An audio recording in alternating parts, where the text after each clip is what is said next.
Hello and welcome to Let's Coach. My name is Norma Frahn, and I am an emotional eating coach, a certified life coach, and an integrative nutrition health coach.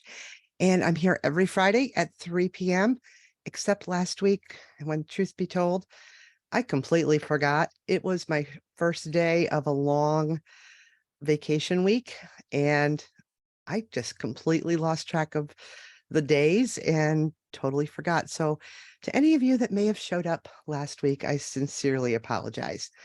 But we're here this week and we're ready to dive in. So, one of the things that I do is help women make peace with food and get out of that diet and binge cycle that we've been caught in for so long and really start learning how to find peace with food, with their bodies, stop dieting, and really just kind of let go of the grip that emotional eating has had on their lives.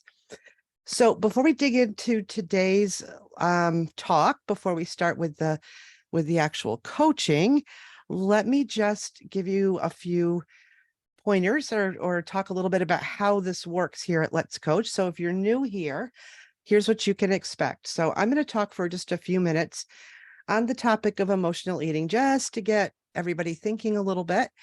And then we can go get on with some coaching. And we do that in a few different ways.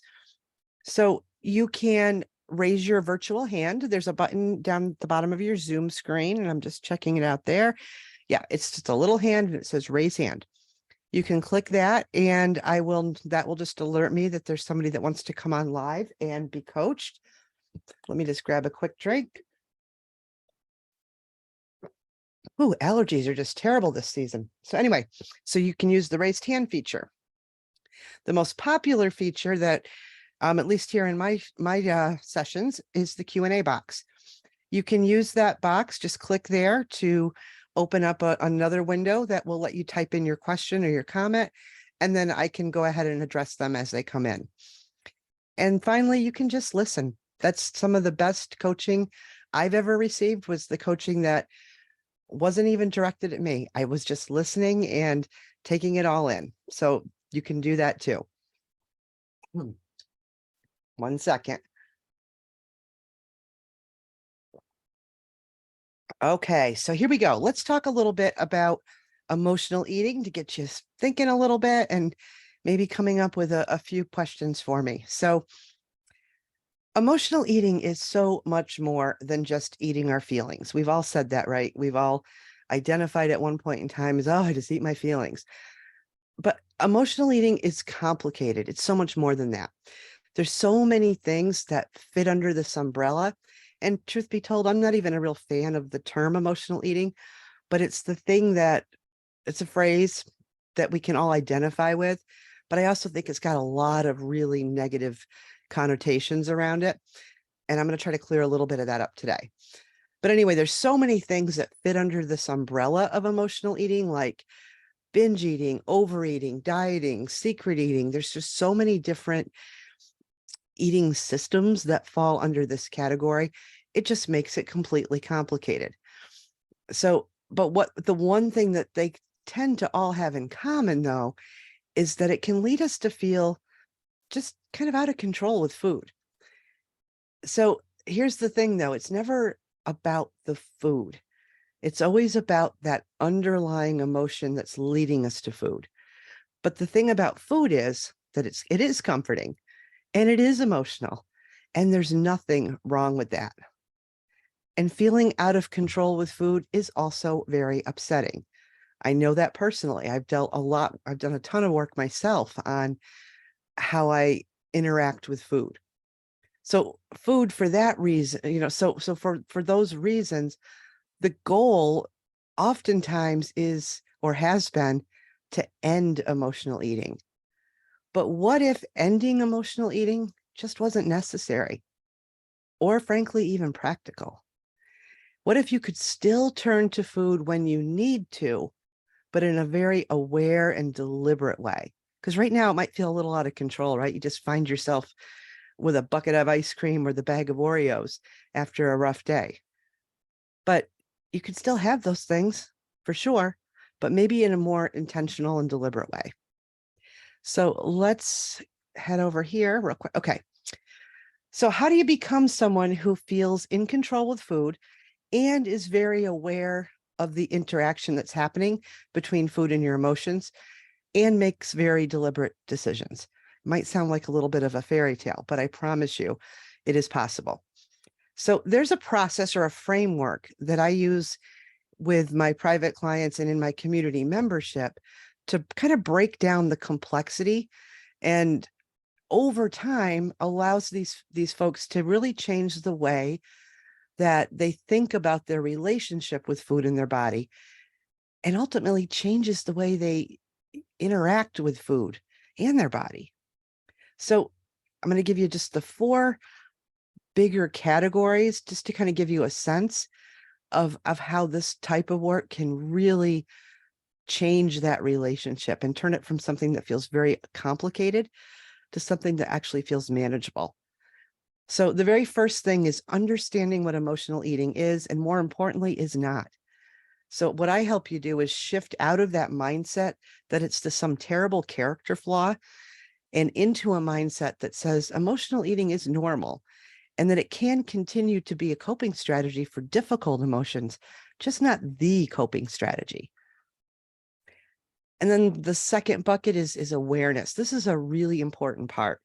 We may think on the surface we know exactly what our problem is, but until we kind of dig into it a little bit and get to know the parts of us that lead us to food when we feel those difficult emotions, we really can't engage with them. So we got to spend some time getting aware of the different parts of us that show up and what they want and what they're there to do.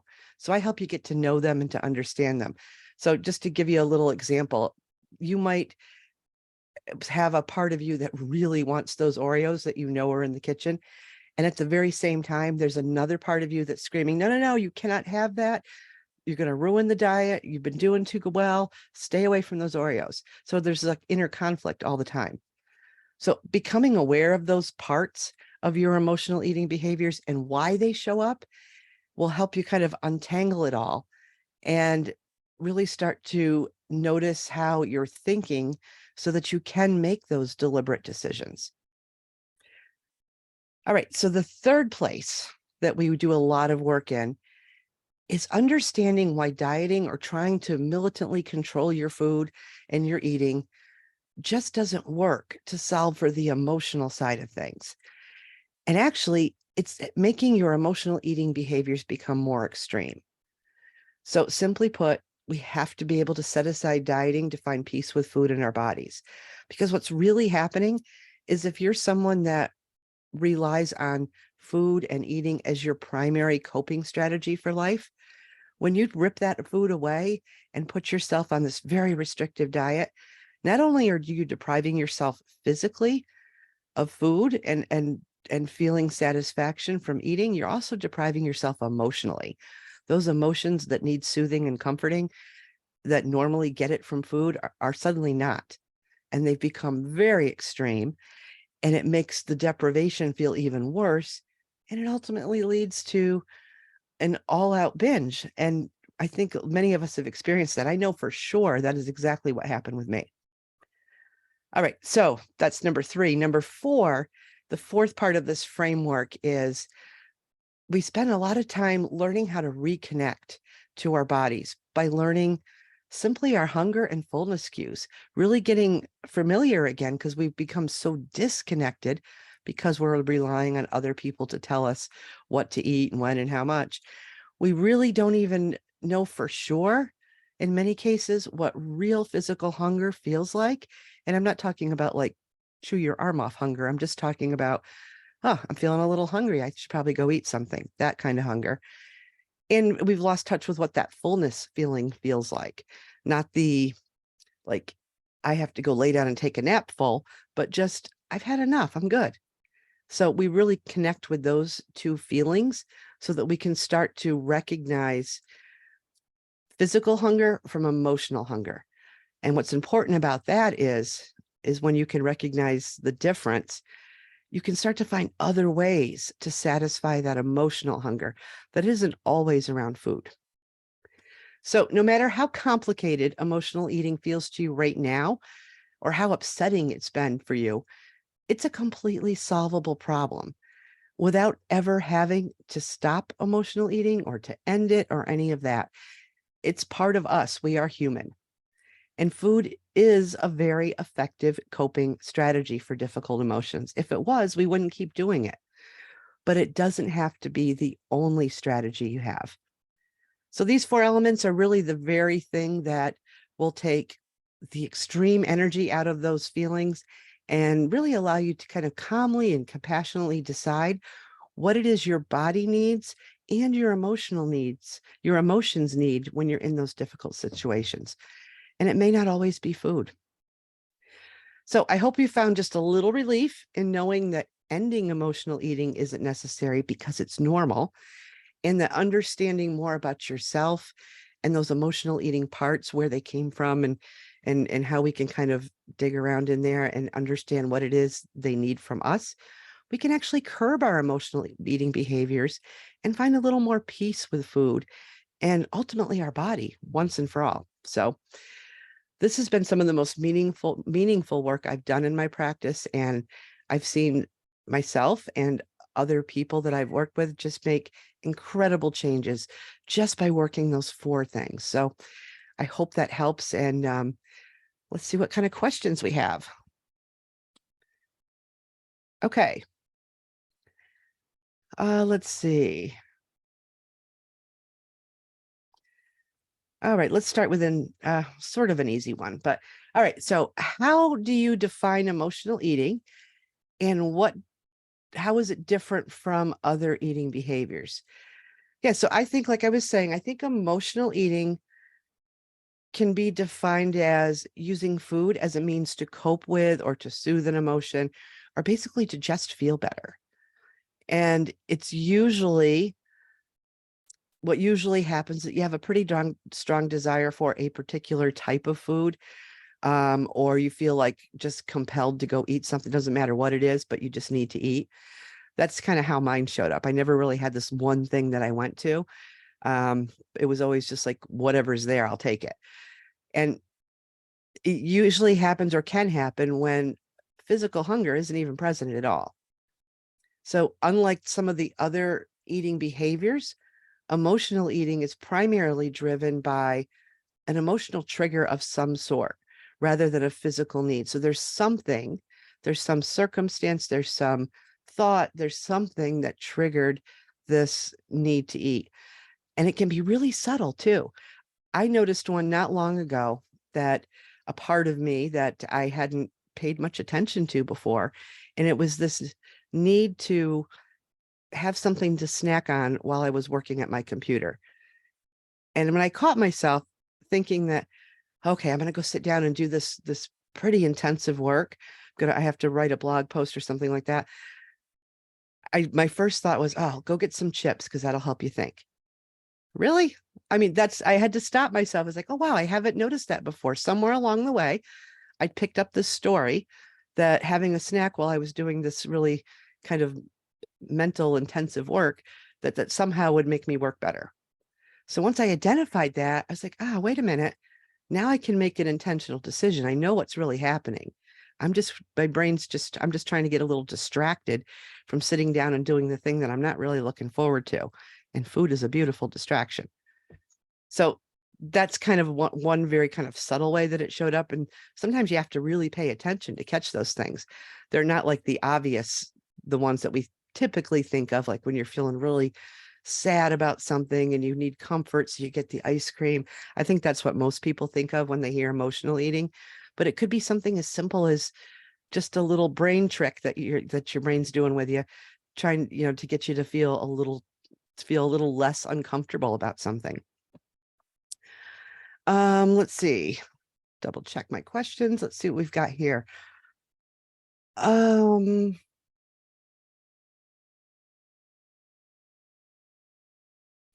This is a good one. All right. So how long does it typically take for someone to see any real changes in their relationship with food and emotional eating by the approach you described?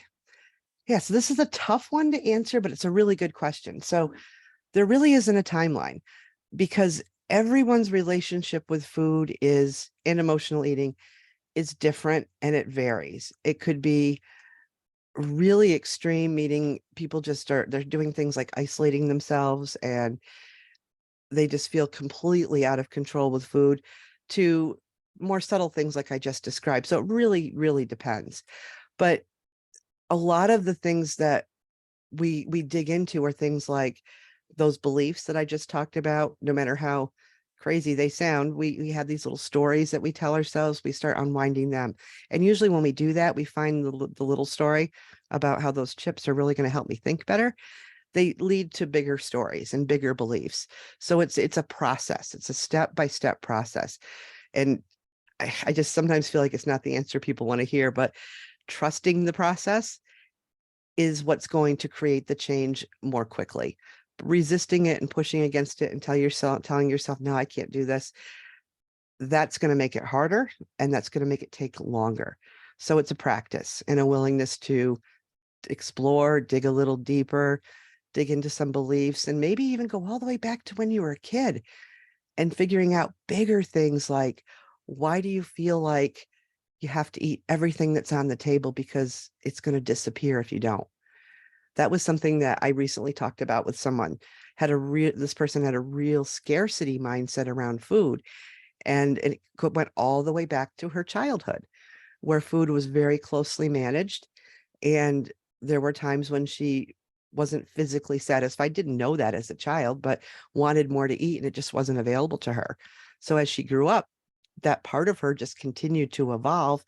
And even though she knew food was completely accessible and 100% in her control, she still had this compelling urge to eat everything that was put in front of her because it was going to go away, or there might not be food available to her when she was hungry again. So it's this process of digging into all these things, and it just takes as long as it takes, but it is work. It is work that will be well worth it, that you carry with you for the rest of your life. Let's see. What else do we have? What kind of support or resources would you recommend for someone who's interested in having a healthy relationship with food? I'm guessing you mean like books or podcasts, things like that. That's what I'm guessing. So here's a couple of thoughts. First of all, my community membership, Mind, Body, and Plate, is a great place to start. And if you want to know more about that, you can message me through the Life Coach University website, and just go to coaches and click on the button right under my picture, and I'll be happy to send you that information. But there's a ton of other resources out there. One of the best ones I would recommend if you're interested in really becoming more intentional about eating is the book Intuitive Eating. And just to clear something up, intuitive eating is not a diet. That's the first and foremost thing I'd want to say if anybody is interested in learning more about intuitive eating.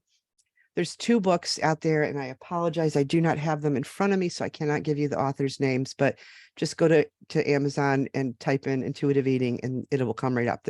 Was written by two doctors, two women, in the 90s, and it's been a tried and true approach to becoming more tuned into your body and feeding your body in a very intentional way. So that you could check out intuitive eating. One thing I would mention, the book Intuitive Eating is really good, but it's heavy science. So if you're really into that, that's a great book.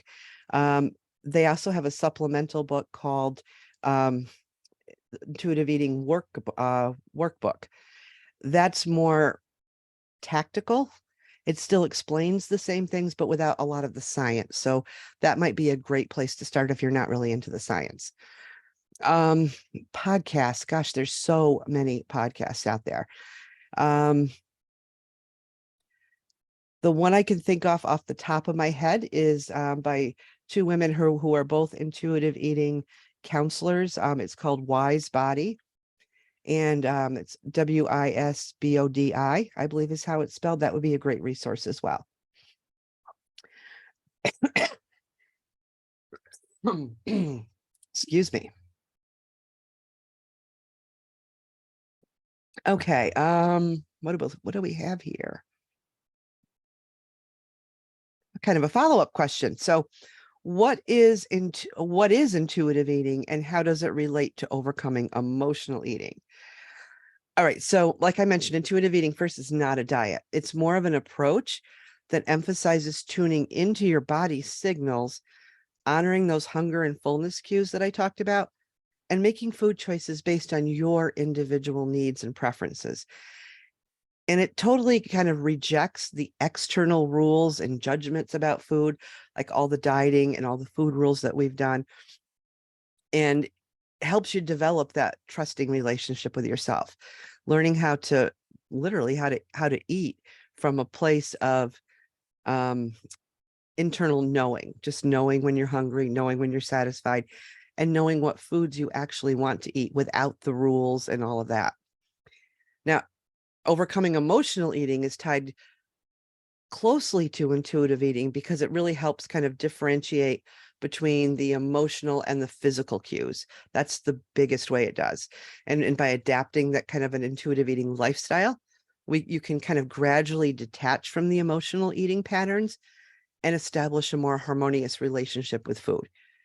But when you also blend that with the work I talked about of figuring out those emotional eating parts of you, you've got gold. And those two things work beautifully together and really help you separate out the emotional part from the physical part and learn how they work together. Let's see, where are we going to go next? Let's see. Can you say a little bit more about why it's necessary to stop dieting to find peace with food in your body? Yeah, this is a tricky one. Boy, I could probably spend an entire afternoon on this, but let me see if I can summarize it a little bit. So when you're dieting, you're trying to control the food that goes in your mouth, control the calories, the macros, the points, the all the things. And when you're dieting, it's also kind of perpetuating this cycle of restriction that leads to overindulgence usually because your body can only be restricted, your body and mind can only be restricted for so long. Anybody that's ever done any number of diets has probably experienced that. I know I could my timeline was about 3 months. I was a professional dieter. You give me any diet, I don't care whose it was, Weight Watchers, Paleos, Whole30, didn't matter. I could do that diet for about 3 months. And that's longer than most people that I talk to. But it always fell apart with a huge overindulgence. And I felt like such a failure. I had to start all over again. I ruined everything. It was because I just couldn't handle the physical and mental restriction anymore. So that's one way that dieting kind of interferes with the work of untangling emotional eating. Because when you're constantly restricting and then falling into this overindulgence or binge cycle, it just disrupts all of our natural ability for our body signals to be heard, the fullness and hunger signals that I talked about. So to find peace with your food and with food in your body, we have to let go of this dieting mindset and embrace that more intuitive approach that I just spoke of. And this involves really tuning in and honoring what your body needs and recognizing the emotions that are behind it so you can give them what they need. And it all comes from self-compassion. Becoming very compassionate with yourself. And when you're punishing yourself, because that's what it is with these really restrictive diets and that are full of deprivation, you can't have self-compassion. And self-compassion is so necessary when you're trying to change that relationship with food in your body. Because we want to focus on our overall well-being rather solely on weight loss to change our body. If we just focus on that, we're missing tremendous opportunity to make real meaningful changes with our relationship with food. So overcoming that belief in dieting as the only solution really requires a lot of intentional work because we're just flooded with this stuff. quite literally, I just before I got on to this session, I just did a little test, and for 1 minute, just 1 minute, I scrolled my feed on my Instagram feed, and I counted 47 different posts related to dieting, weight loss, um, some people showing before and after pictures, ads with the magic gummies that are going to make our weight just melt off us at night. It's no wonder it feels so hard, because it's so in our face everywhere we go. It's part of this diet culture that we're so deeply entrenched in. So it can be really challenging to overcome that belief that dieting is the only solution. And that's the kind of the heart and soul of the work that I'm doing now with my clients. So there's alternative perspectives, like my perspective, and there's different ways to prioritize yourself and learn to work with your body instead of fighting against it all the time. So I hope that answered the question. Let's see if anything's over here. Nope. All right. Got just a couple of minutes left. So let's see if we can squeeze one more question in. All right. Kind of similar, I think, but maybe a little different. So let's answer this one. The question is, in what ways does dieting or trying to control your food contribute to the more extreme emotional eating behaviors? Can you provide some examples? Yeah. So like I was just saying, dieting is like an attempt to exert control over food and eating. And that often backfires because it actually exasperates our emotional eating tendencies. Because like I said a minute ago, when you're restricting your food and food is your primary coping strategy, you're restricting yourself from soothing those emotions, and they get much stronger, and it becomes harder and harder to stay on the diet and resist that strong emotional need to eat.